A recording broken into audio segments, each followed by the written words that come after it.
बिस्मिल्लाहिर्रहमानिर्रहीम। अस्सलाम वालेकुम स्टूडेंट्स, चैप्टर नंबर 10 बायोकेमिस्ट्री। और आज इसके शॉर्ट क्वेश्चन आंसर्स जो हैं वो इंशाल्लाह हम सॉल्व करेंगे। तो सबसे पहले आ जाइए आप पेज नंबर 234 पर। इसके शॉर्ट क्वेश्चंस यहाँ मौजूद है। पहला सवाल जो है वो आपसे ये कह रहा है कि मेंशन करना है आपको 3 मेन फंक्शंस लिपिड्स के। यानी आपको पता है कि हम इस बायोकेमिस्ट्री के चैप्टर में कार्बोहाइड्रेट्स को, प्रोटीन्स को, लिपिड्स को, मिनरल्स को, इन सारी चीज़ों को स्टडी करने वाले हैं। तो इसी में से एक कॉन्स्टिट्यूट है आपका इम्पोर्टेंट लिपिड। इसके 3 मेन फंक्शंस पूछे जा रहे हैं। सीधा आ जाएंगे आप पेज नंबर 230 पर, ठीक है। और यहाँ पेज 230 पर आप देखेंगे कि काफी सारे इंपॉर्टेंस हैं यहाँ पे लिपिड्स के, लेकिन आपको कोई से 3 पूछे गए हैं तो वो आप बता दीजिए। नंबर 2 से मार्क करना स्टार्ट कीजिएगा। ये कह रहा है कि ये फंडामेंटल बिल्डिंग ब्लॉक्स होते हैं सेल मेम्ब्रेन के, और क्योंकि ये वाटर में इनसॉल्युबल होते हैं इसी वजह से ये क्या करते हैं, ये एक फॉस्फोलिपिड की लेयर जो है वो फॉर्म कर देते हैं, जिसकी वजह से जितने भी सब्सटेंसेस होते हैं ना सेल के अंदर, उनकी मूवमेंट जो है in and out of the cell possible हो जाती है। एक पॉइंट तो ये हो गया। दूसरा जो पॉइंट है वो इसमें आपसे क्या कह रहा है कि जितने भी लिपिड्स हैं जो कि एडिपोज टिश्यूज में होते हैं। अब ये एडिपोज टिश्यूज कौन से होते हैं, ये हमारी स्किन के टिश्यूज होते हैं। इसकी वजह से क्या होता है कि ये जो एडिपोज टिश्यूज हैं ये हमारी बॉडी को बहुत ज्यादा हीटअप होने से या बहुत ज्यादा कूल डाउन होने से प्रोटेक्ट करती है। दूसरे लफ्जों में ये हमारी बॉडी का जो टेम्परेचर है इसको मेंटेन करती है। तो यहाँ पर लिपिड कैसे एक्ट करते हैं, as insulation of the body, ठीक है। नंबर 4th पॉइंट जो है इसको मार्क करेंगे आप, लेकिन सीक्वेंस के एतबार से आपका 3rd पॉइंट होगा कि हमारी बॉडी में मुख्तलिफ किस्म के वाइटामिन होते हैं जो कि फैट सॉल्युबल वाइटामिन होते हैं। यानी ये वाटर में सॉल्युबल नहीं होते, बल्कि इनका जो मीडियम होता है वो होता है फैट, उसके अंदर ये डिजोल्व होंगे। अब ये वाइटामिन कौन कौन से होते हैं, ये होते हैं vitamin A, D, E and के। ये चीजें आपने मैट्रिक क्लास में भी पढ़ी होंगी कि वाटर सॉल्युबल और फैट सॉल्युबल जो वाइटामिन होते हैं वो डिफरेंट होते हैं। तो अगर आप चाहते हैं कि ये वाले विटामिन आपकी बॉडी में एब्सॉर्ब हो प्रॉपर, तो इसके लिए भी हमें क्या करना पड़ता है, हमें फैट्स का इंटेक करना पड़ता है, यानी लिपिड्स जो है वो हमें लेने होते हैं, ठीक है। तो लाइन से पॉइंट नंबर 2, 3 एंड 4 इसको आपने मार्क कर लेना है, ठीक है। अब जो अगला सवाल है वो हमारे पॉइंट नंबर 1 में, इसी वजह से मैंने ये वाला पॉइंट यहाँ से स्किप किया है, क्योंकि नेक्स्ट क्वेश्चन में इसको हमें इस्तेमाल करना है। नेक्स्ट क्वेश्चन क्या है इसको देख लीजिए पहले। आपका अगला क्वेश्चन जो ये कहता है कि comparing with the other nutrients why lipids are better source of energy. यानी अगर आप दूसरे न्यूट्रिएंट्स को, जैसे कि कार्बोहाइड्रेट्स को या फिर कह लीजिए कि मिनरल्स को, इन सब को अगर आप चेकआउट करते हैं तो उनके मुकाबले में लिपिड्स जो है ये एनर्जी का बेटर सोर्स क्यों है, ठीक है। चलें इसका आंसर देखते हैं। ये भी पेज 230 पर है जी। तो होता क्या है कि अगर आप कार्बोहाइड्रेट एंड प्रोटीन्स को चेक करते हैं तो उसके मुकाबले में जितने भी लिपिड्स होते हैं वो ट्वाइस टाइम यानी 2 गुना एनर्जी जो है उसको स्टोर करते हैं। और क्योंकि ये ज्यादा एनर्जी को स्टोर करते हैं तो होता क्या है कि जब हम फास्टिंग करते हैं, या फर्ज कर लीजिए कि आपने बहुत लॉन्ग टाइम कुछ इनटेक नहीं किया, किसी काम में आप बिजी हो गए, आप अपनी लैब्स अटेंड कर रहे हैं, और उस वक्त आपकी बॉडी को इंस्टेंटली अगर एनर्जी रिक्वायर्ड है तो इस वक्त यही वाले जो फैट्स होते हैं ये ब्रेक डाउन होते हैं और ये आपको जो ग्लूकोज है उसमें कन्वर्ट होके इंस्टेंट एनर्जी प्रोवाइड करते हैं। तो क्योंकि कार्बोहाइड्रेट एंड प्रोटीन्स के मुकाबले में इनमें एनर्जी स्टोर ज्यादा होता है तो इसीलिए ये ज्यादा इंपॉर्टेंट होते हैं। लिखेंगे कहाँ से आप, यहाँ से लिखेंगे दे स्टोर केमिकल एनर्जी से लेके यूज ड्यूरिंग फास्टिंग तक, ठीक है। नेक्स्ट क्वेश्चन देखें, ये आपसे पूछ रहे हैं carbohydrates are necessary component of our diet, give two dietary importance of carbohydrates. यानी पहले से सवाल में आपसे क्या बात कही कि जो कार्बोहाइड्रेट होते हैं ये बहुत इंपॉर्टेंट होते हैं, ठीक है, आपकी डाइट में। फिर इसने आपसे सवाल किया कि आपको 2 डाइटरी इंपॉर्टेंस बतानी है कार्बोहाइड्रेट्स की, यानी आप अगर खुराक में कार्बोहाइड्रेट्स को ले रहे हैं तो उसकी इंपॉर्टेंस क्या है ये बतानी है, ठीक है। आप मूव करेंगे सीधा पेज नंबर 221 के ऊपर।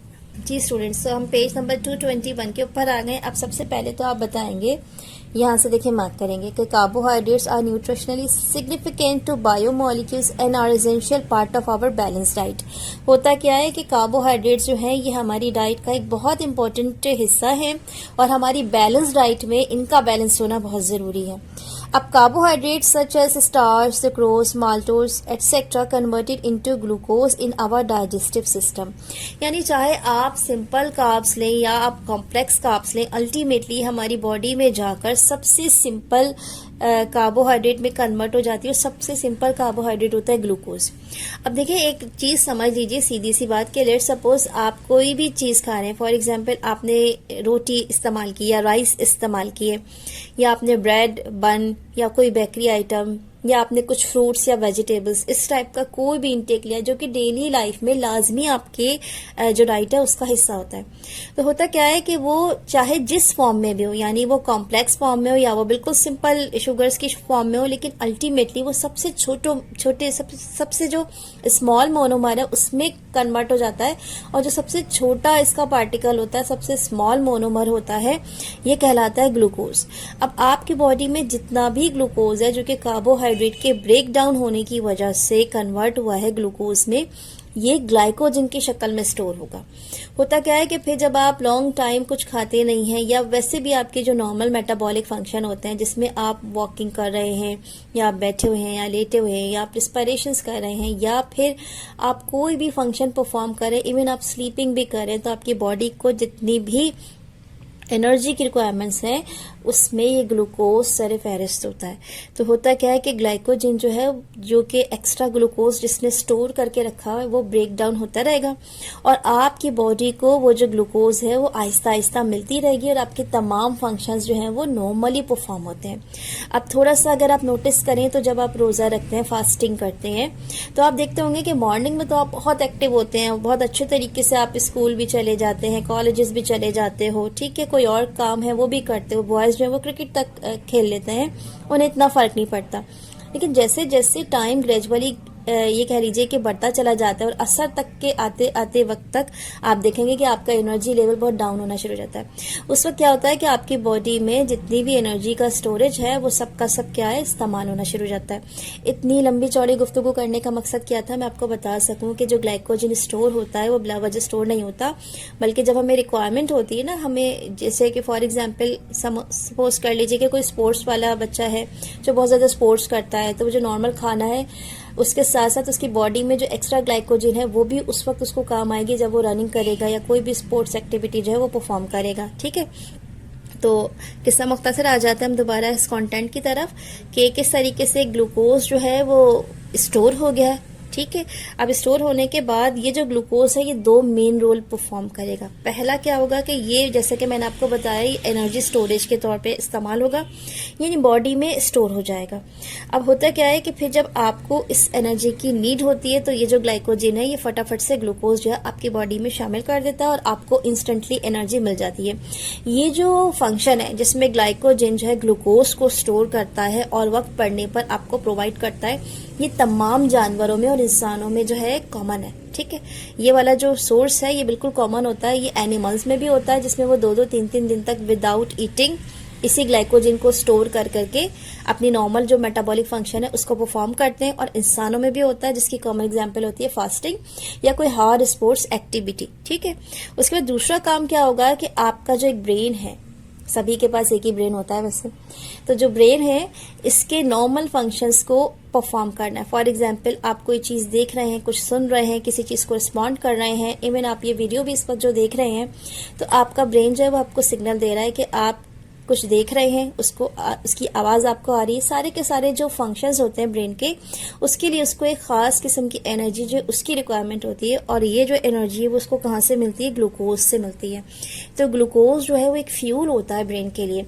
अब यहाँ मैं आपको एक छोटी सी टिप देने वाली हूँ कि फ़र्ज़ कर लीजिए कभी आप पढ़ते पढ़ते फेडअप हो जाते हैं और एकदम से आप स्टक होने लगे हैं, आपको चीज़ें समझ ना आए, उसी वक्त आपने क्या करना है, अपनी वो कॉपी बुक, अपना वो मोबाइल जहाँ से भी आप स्टडी करें उसको फ़ौरन बंद कर दीजिएगा, छोटी सी एक ब्रेक लीजिएगा, कोई टॉफ़ी, कोई कैंडी, कोई चॉकलेट, जो भी इस वक्त अवेलेबल हो आपके पास, इवन कोई फ्रूट अगर फ्रिज में अवेलेबल है आप उसको फ़ौरन इनटेक करें। 5 मिनट 10 मिनट का छोटा सा शॉर्ट ब्रेक लीजिए और उसके बाद दोबारा स्टार्ट कीजिए। आप देखेंगे आपके ब्रेन को वो पर्टिकुलर एनर्जी फ्यूल मिल चुका है और आपका जो रिस्पॉन्स रेट है वो बढ़ जाएगा, आप आसानी से वो काम कंटिन्यू कर सकेंगे। ठीक है, आ जाइए इसकी मार्किंग की तरफ। यहाँ से आपने पहले यहाँ तक मार्क करना है, फिर यहाँ से यहाँ तक मार्क करना है, फिर यहाँ से लेके यहाँ तक मार्क करना है और यहाँ से लेके यहाँ तक मार्क करना है। इतनी सारी एक्स्ट्रा इन्फॉर्मेशन मैंने इसलिए दे दी कि बायोकेमिस्ट्री टॉपिक ही ऐसा है जो आपकी ज़िंदगी से रिलेटेड है। इसको सिर्फ आपने चैप्टर की तरह नहीं बल्कि आपने इसको ये सोच के स्टडी करना है इस चैप्टर को कि ये आपकी नॉर्मल लाइफ में भी आगे चल के बहुत काम आने वाला है। तो इतनी जो नॉलेज है ना ये आपको होनी चाहिए कि किस चीज़ से आपको कितना फ़ायदा हो रहा है। ठीक है, अगले क्वेश्चन की तरफ बढ़ते हैं हम। जी, यहाँ पे 2 क्वेश्चन हैं जिसको मैं एक साथ पहले आपको पढ़ देती हूँ, उसके बाद एक साथ मार्क कराऊंगी क्योंकि ये बुक में भी आगे पीछे है। तो पहला क्वेश्चन है कि what is mean by saponification, give the reason. आपको बताना है सैपोनिफिकेशन यानी सोप की फॉर्मेशन का जो प्रोसेस होता है ये क्या होता है, उसका रिएक्शन आपको बताना है। और उसके बिल्कुल नेक्स्ट क्वेश्चन है, ये कहता है कि रेंसिडिटी क्या चीज होती है और कौन से केमिकल रिएक्शन जो है इस रेंसिडिटी के प्रोसेस में इन्वॉल्व होते हैं। पेज नंबर 229 पर आ जाएं आप सीधा और देखें इसका आंसर जो है वो क्या कह रहा है आपसे। यहाँ से आप मार्क करेंगे 229 पर। एक टॉपिक है जिसका नाम है सैपोनिफिकेशन यानी जिसमें सोप फॉर्म होता है। होता क्या है कि जो भी फैट और ऑयल होता है जब भी आप इसको हाइड्रोलाइज करते हैं, हाइड्रोलाइज करने का मतलब यहाँ पर क्या है कि आपने फैट या ऑयल लेना और उसको किसी स्ट्रॉन्ग अल्कली के साथ हीट अप करना है। जैसे आप किसी स्ट्रॉन्ग अल्कली जैसे कि सोडियम हाइड्रोक्साइड या पोटाशियम हाइड्रोक्साइड के साथ इस फैट को या ऑयल को हीट अप करेंगे तो एज अ रिजल्ट आपको सोप मिलेगा और उसके साथ साथ ग्लाइसरोल मिलेगा। ये जो प्रोसेस है जिसमें सोप की मैन्युफैक्चरिंग हो रही होती है इसे हम कहते हैं सैपोनिफिकेशन। ठीक है, आपने हेडिंग पुट की सैपोनिफिकेशन, यहाँ से लेके यहाँ तक सबसे पहले आपने इसको मार्क कर लिया। बिल्कुल नेक्स्ट पेज पे इसकी इक्वेशन है, ये भी देख लीजिए। तो यहाँ पर आ गए आप पेज 230 पर। यहाँ पे इसकी इक्वेशन मौजूद है, देखें ये ट्राइग्लिसराइड फैट है, ये सोडियम हाइड्रोक्साइड के साथ रिएक्शन करके सोप और ग्लाइसरोल बनाएगा। ठीक है, इक्वेशन आपको थोड़ी सी खतरनाक लग रही है, आसान करने के लिए कह दूं, ये देखें इतना स्प्लिट हुआ है। यहाँ पे जितने पोर्शन में ओ है ओ इसको पूरा यहाँ से ब्रेक करके सबके साथ H लगा दीजिएगा, ये वाला पार्ट बन जाएगा आपका CH2OH CHOH CH2OH। ठीक है, अब आपके पास रिमेनिंग ये वाला पार्ट बचा है जिसमें C के साथ डबल बॉन्ड ऑक्सीजन और R है। आपने क्या करना है, सीधा इस पार्ट को यहाँ से जोड़ना है, ये देखें RCO और इस वाले O को इस वाले Na के साथ आप मिला दें तो ये हो जाएगा ONA। ठीक है, ये क्या बन जाएगा फिर आपके पास RCOONA, यही चीज बन रही है RCOONA। ठीक है, 3 टाइम्स। इस तरह से इक्वेशन को मेमोराइज करना आसान हो जाएगा आपके लिए। अगला जो सवाल था इसमें इसने रेंसिडिटी का पूछा था। तो रेंसिडिटी में होता क्या है कि आमतौर पे जब एनिमल फैट को आप रूम टेम्परेचर पर ऐसे ही छोड़ दें, ऐसे ही छोड़ देगा मतलब क्या होता है कि आपने से कोई प्रोटेक्शन इसमें कुछ नहीं किया, कोई आपने इसमें कोई प्रिजर्वेटिव ऐड नहीं किया है, ये नॉर्मल रूम टेम्परेचर पर एनिमल फैट है। तो होता क्या है, हवा में होती है ऑक्सीजन, ये ऑक्सीजन फौरन उस एनिमल फैट के साथ रिएक्शन करेगी और ऑक्सीडेशन में चली जाएगी। At the same time oxidation and hydrolysis दोनों प्रोसेस स्टार्ट हो जाते हैं, जिसकी वजह से क्या होता है कि ग्रेजुअली ये केमिकल रिएक्शन इस तरीके से प्रोसीड होता है कि जो एनिमल फैट है इसका टेस्ट और इसका ऑर्डर दोनों खराब हो जाएगा, आपको स्मेल भी आने लगेगी और आप उसको यूज भी नहीं कर पाएंगे, अजीब सा बदबूदार सा हो जाएगा। इस प्रोसेस को रेंसिडिटी कहते हैं। इसमें 2 रिएक्शन एट अ टाइम होते हैं, ऑक्सीडेशन एंड हाइड्रोलिसिस। ठीक है, तो इस पूरे जो कंटेंट है रेंसिडिटी वाला यहाँ से लेके यहाँ तक आपने मार्क करना है। इसमें ये सारी बातें आ गई हैं कि रिएक्शन कौन सा हुआ है, क्यों हुआ है और रेंसिडिटी किसे कहते हैं। मजीद कुछ एक्स्ट्रा लिखने की जरूरत नहीं है, हेडिंग पुट करेंगे यहाँ से लेके यहाँ तक लिख देंगे। ठीक है, नेक्स्ट क्वेश्चन जो उसकी तरफ बढ़ते हैं अब हम। आपका अगला जो क्वेश्चन है ये कहता है कि 3 एसेंशियल फंक्शंस बताएं प्रोटीन के बॉडी में। ठीक है, आप आ जाएं सीधा पेज नंबर 226 के ऊपर। इस तरह का एक क्वेश्चन मैंने आपको सेल्फ असेसमेंट में भी कराया था, आपको दोबारा बता दूं। सेल्फ असेसमेंट बिल्कुल इस क्वेश्चन के नीचे ही है। आपने वही तीनों पॉइंट जो है ना इसको मार्क कर लेना है। कौन कौन से कि हीमोग्लोबिन जो है ये एक प्रोटीन होती है, ये ऑक्सीजन को ट्रांसपोर्ट करती है all over the body from lungs to the tissues of the body. ठीक है, उसके बाद हार्मोन्स हैं, आपको पता है मुख्तलिफ किस्म के हार्मोन्स होते हैं जो आपके बॉडी के जो नॉर्मल फंक्शंस हैं उसको रेगुलेट करने में हेल्पफुल होते हैं। इसकी कॉमन एग्जाम्पल है आपकी इंसुलिन, जिसकी वजह से शुगर जो है वो कंट्रोल होती है। उसके बाद एंटीबॉडीज, ये एंटीबॉडीज क्या करती हैं, आपकी बॉडी का जो इम्यून सिस्टम है इसको स्ट्रॉन्ग करती हैं और आप मुख्तलिफ किस्म की बीमारियों से अपने आप को लॉन्ग टर्म सेव कर सकते हैं। तो ये सारे के सारी जो इंपॉर्टेंस है प्रोटीन की, चाहे हीमोग्लोबिन हो, चाहे हार्मोन्स हो, चाहे एंटीबॉडीज हो, ये सब क्या है, अ काइंड ऑफ प्रोटीन है। लाइन से ये तीनों जो पॉइंट्स है इसको मार्क कर लेंगे आप 2, 3 एंड 4 को। ठीक है, उसके बाद आपके पास क्वेश्चन है कि write down the sources from which we take fructose and lactose. ये आज के शॉर्ट क्वेश्चन आंसर्स का जो है वो लास्ट क्वेश्चन है। ठीक है, आप सीधा पेज नंबर 222 के ऊपर आ जाइए। यहाँ आ जाए आप और इसके बाद यहाँ देखें, आपसे इसने पूछा था कि सोर्सेज क्या होते हैं। सोर्सेज का मतलब होता है कि अगर आप फ्रक्टोज को या लैक्टोज को ले रहे हैं तो इसको कहाँ से लेंगे, कौन सी चीज़ है जिसको इस्तेमाल करने से आपकी बॉडी में फ्रक्टोज और लैक्टोज जो है वो इनटेक होगा।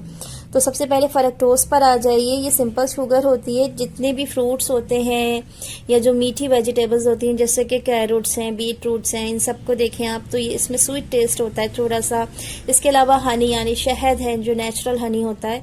तो जितनी भी नेचुरल चीज़ें जो आपको स्वीट टेस्ट की लग रही हैं उन सब में फ्रक्टोज होगा। ये यहाँ से लेके यहाँ तक लिख देंगे इसको, ठीक है, फ्रक्टोज की हेडिंग के साथ। उसके बाद अगला पार्ट है लैक्टोज। इसको आपने इस तरीके से हेडिंग पुट करनी है और बस एक लाइन आप यहाँ से लिख दीजिएगा, it is found in the milk and hence it is also known as the milk sugar. तो जाहिर सी बात है जब ये चीज़ मिल्क में पाई जाती है तो मिल्क के साथ उससे रिलेटेड जो चीज़ें हैं, लेट सपोज चीज़ है, बटर है, योगर्ट है, इन तमाम चीज़ों में भी आपको लैक्टोज मिल जाएगा। स्टूडेंट्स यहाँ पे मैं आपको एक नॉलेज और दे दूँ कि ये जो एंजाइम होता है लैक्टेज, जैसे जैसे हमारी एजिंग होती चली जाती है तो ये हमारी बॉडी में बहुत ही कम लेवल पर आ जाता है। इसको एक छोटी सी मिसाल से मैं आपको एक्सप्लेन करती हूँ कि जब हम न्यू बॉर्न होते हैं, बिल्कुल छोटे होते हैं, तो उस वक्त हम सिर्फ और सिर्फ मिल्क को इनटेक करते हैं।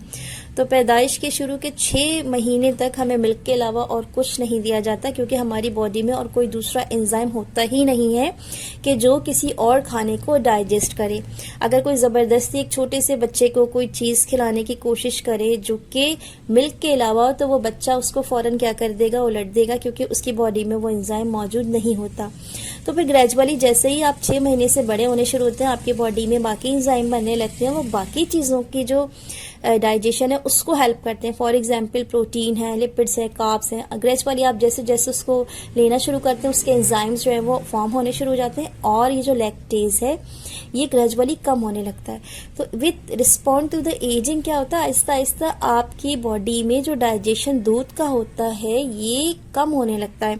और बाज़ पेशेंट्स के साथ तो ये होता है कि वो दूध को हजम ही नहीं करते। इसकी वजह यह आती है कि इनके जो ये वाला एंजाइम होता है जो कि दूध को डाइजेस्ट करे, ये बिल्कुल ही समझ लीजिए कि ज़ीरो के ऊपर आ जाता है। तो फिर उनको स्ट्रिक्टली मना कर दिया जाता है कि वो मिल्क या मिल्क से बनी हुई कोई भी चीज़ इस्तेमाल ना करें।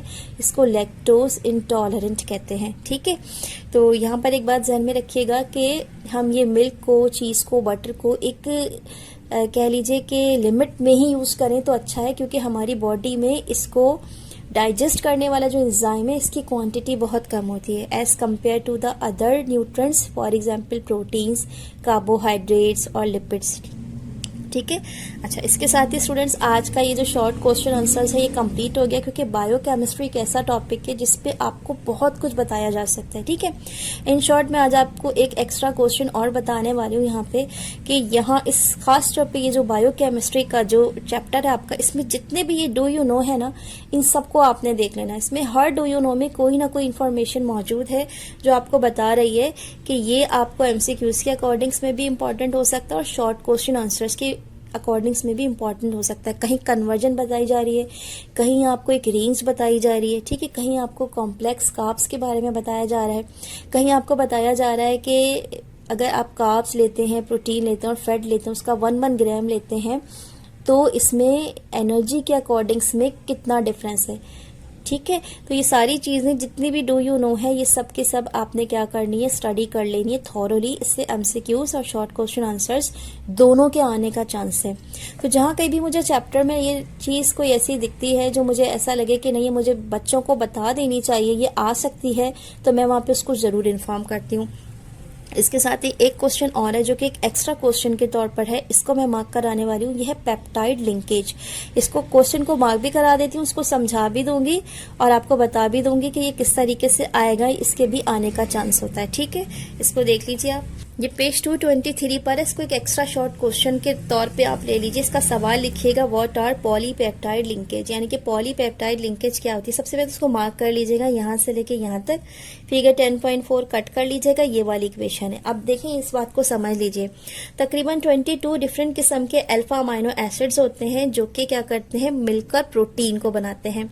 हर अमाइनो एसिड जो है इसमें क्या होता है, एक तो अमाइनो ग्रुप होता है और एक होता है इसमें कार्बोक्सिल ग्रुप, यानी वन साइड पर इसमें होगा एक अमाइनो ग्रुप, इस यहाँ से देख लीजिएगा, एक होगा अमाइनो ग्रुप और एक होता है यहाँ पे कार्बोक्सिल ग्रुप। ठीक है, अब ये जो अमाइनो एसिड होते हैं जब ये एक दूसरे के साथ आपस में लिंक होते हैं तो ये एक वाटर मॉलिक्यूल को रिमूव करते हैं और एक लिंक बना लेते हैं, एक बॉन्ड बना लेते हैं, जिसको कहा जाता है कि ये क्या है, ये है पेप्टाइड लिंकेज। ठीक है, इसमें खास किस्म की अरेंजमेंट होती है और इसमें जो दो अमाइनो एसिड्स हैं वो आपस में कंबाइन होंगे, वाटर का एक मॉलिक्यूल रिमूव करेंगे और ये जो लिंकेज है ये क्या कहलाएगी, ये कहलाएगी पॉलीपेप्टाइड लिंकेज। जब बहुत सारे मॉलिक्यूल्स आपस में मिल जाएंगे तो वो हो जाएगा पॉलीपेप्टाइड लिंकेज। ठीक है, अब इसको समझ लीजिए। ये देखिए सिंपल एक मॉलिक्यूल है NH2CHR, C double bond oxygen OH।